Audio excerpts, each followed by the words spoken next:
ఇవాళ సర్పంచ్ల పెండింగ్ బిల్లులు ఇవాళ సర్పంచ్ల పెండింగ్ బిల్లులు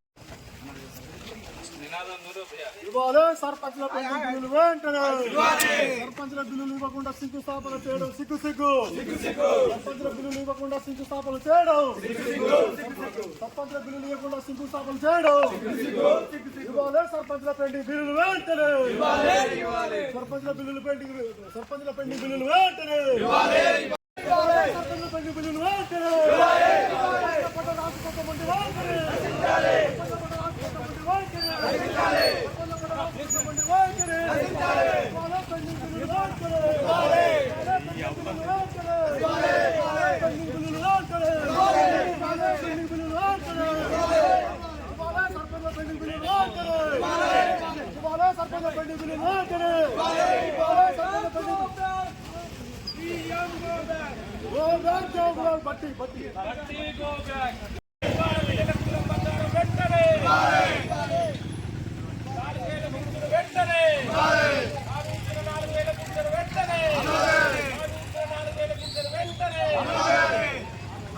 జీవితంలో చెలగాటం ఆడుతున్న రేవంత్ రెడ్డి బొట్టి వైఖరి సర్పంచ్ జీవితంలో చెలగాటం ఆడుతున్న రేవంత్ రెడ్డి బొట్టి వైఖరి సర్పంచ్ల జీవితంతో చెలగాటం ఆడుతున్న సర్పంచ్ రాష్ట్ర ప్రభుత్వం బొట్టి వైఖరి సర్పంచ్ రాష్ట్ర ప్రభుత్వం బొట్టి వైఖరి సర్పంచ్ రేవంత్ రెడ్డి బొట్టి వైఖరి సర్పంచ్ రేవంత్ రెడ్డి బొట్టి వైఖరి సర్పంచ్ జీవితంతో చెలగాటం ఆడుతున్న రాష్ట్ర ప్రభుత్వం బొట్టి వైఖరి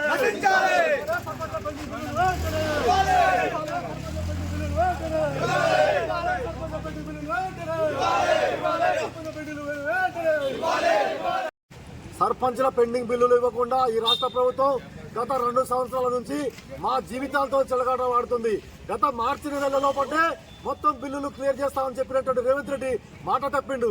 ఇవాళ మేము సంక్షేమ పథకాలు అవి ఇవి అమలు చేస్తున్నామని చెప్తాడు, కానీ ఏ ఒక్కటి కూడా నిజం లేదు. ఇలా 6 గ్యారెంటీలు చెప్పి ఇలా చెప్తుండు, కానీ ఏ ఒక్క హామీ కూడా అమలు కావాలంటే పరిస్థితి. కనీసం మా యొక్క పెండింగ్ బిల్లులు ఇవ్వండి అని చెప్పి ఇవాళ హైకోర్టు కూడా ఆయనకి మొట్టికాయలు వేసినా కూడా ఈ ప్రభుత్వానికి కనీసం సిగ్గు శరం లేకుండా ఇవాళ ఉన్నటువంటి ప్రభుత్వం ఉంది. కాబట్టి తక్షణమే ఇవాళ ఈ జిల్లాలో పట్ట ఇవాళ 5 మంత్రులు వస్తున్నారు. అయ్యా మీరు ఈ మా పాత బిల్లులు ఇవ్వకుండా మీరు కొత్త శంకుస్థాపన చేయడం ఎక్కడిది? మీకు డబ్బులు ఎక్కడి నుంచి వచ్చినాయి? మా బిల్లులు ఫస్ట్ ఇవ్వండి, ఆ తర్వాతనే కొత్త పథకాలు చేయండి. కానీ ఇలా మీరు ఈ బిల్లులకు మాత్రం డబ్బులు లేవట, వాళ్ళు చేసే పనులకు మాత్రం పైసలు వస్తాయట. ఇలా 1000 రూపాయల కాంట్రాక్టర్లకు ఇలా డబ్బులు ఇస్తున్నారు. కానీ ఇలా చిన్న చిన్నగా వర్కులు చేసినటువంటి ఇవాళ 5 లక్షలు 10 లక్షలు పెండింగ్ ఉన్నటువంటి సర్పంచ్ల బిల్లులు ఇవ్వడానికి మాత్రం ఇలా ప్రభుత్వానికి ఇలా నోరు రావట్లేదు. కాబట్టి ఇప్పటికే ఇలా 10% అట 15% ఇవాళ కమిషన్ తీసుకొని ఇలా పెద్ద పెద్ద కాంట్రాక్టర్లకు ఇలా డబ్బులు ఇస్తున్నటువంటి పరిస్థితి. కానీ సర్పంచులు ఇలా చాలా మంది ఆత్మహత్యలు చేసుకున్నారు. ఇలా అనేక మంది ఇలా పెద్ద ఎత్తున అప్పులు తీసుకొచ్చి ఈ జిల్లాలో పట్ల సర్పంచులు ఆత్మహత్య చేసుకున్నటువంటి పరిస్థితి. కాబట్టి ఇప్పటికైనా సర్పంచుల పట్ల ఈ ప్రభుత్వం స్పందించాల్సిన అవసరం ఉంది. లేని ఏడల రాబోయే కాలంలో కూడా ఈ ప్రభుత్వానికి పుట్టగతులు లేకుండా చేస్తాం. ఖచ్చితంగా రాబోయే ఎన్నికల్లో ఈ ప్రభుత్వానికి చిత్తుగా ఓడిస్తాం. స్థానిక సంస్థల ఎన్నికల్ని కూడా ఖచ్చితంగా మేము అడ్డుకుంటూ అవసరమైతే ఎన్నికలను కూడా బహిష్కరించేటువంటి విధంగా చేస్తాం. అదేవిధంగా లోకల్ సంబంధించినటువంటి ప్రజాప్రతినిధులు కూడా స్పందించాల్సిన అవసరం ఉంది. ఏ ఒక్కరు కూడా ఈ రోజు జిల్లాలో కూడా పట్టించుకున్న దాఖలాలు. ఇది గిరిజన జిల్లా. ఈ జిల్లాలో కూడా దాదాపుగా 300 మంది పైగా లంబాడి సర్పంచులు, దళిత సర్పంచులు, బీసీ సర్పంచులు ఉన్నారు. వీళ్ళు ఇలా అప్పులు పాలు తెచ్చి ఇలా అనేక మంది ఆత్మహత్యలు చేసుకున్న పరిస్థితి కనబడుతుంది. కాబట్టి తక్షణమే పెండింగ్ బిల్లులు చెల్లించాలని చెప్పి ఈ రాష్ట్ర ప్రభుత్వాన్ని మేము డిమాండ్ చేస్తున్నాం.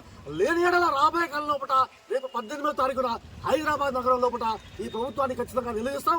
ఆ రోజు పెద్ద ఎత్తున రాష్ట్రం నడిబొట్టున పెద్ద ఎత్తున ధర్నా కార్యక్రమం ఉంది. ఆ కార్యక్రమం లోపల పెద్ద ఎత్తున అన్ని రాజకీయ పక్షాలను ఇలా పిలిచి ఖచ్చితంగా ఈ ప్రభుత్వాన్ని ఇలా బొడ్లో చేసి నిలుస్తామని చెప్పి హెచ్చరిస్తున్నాం.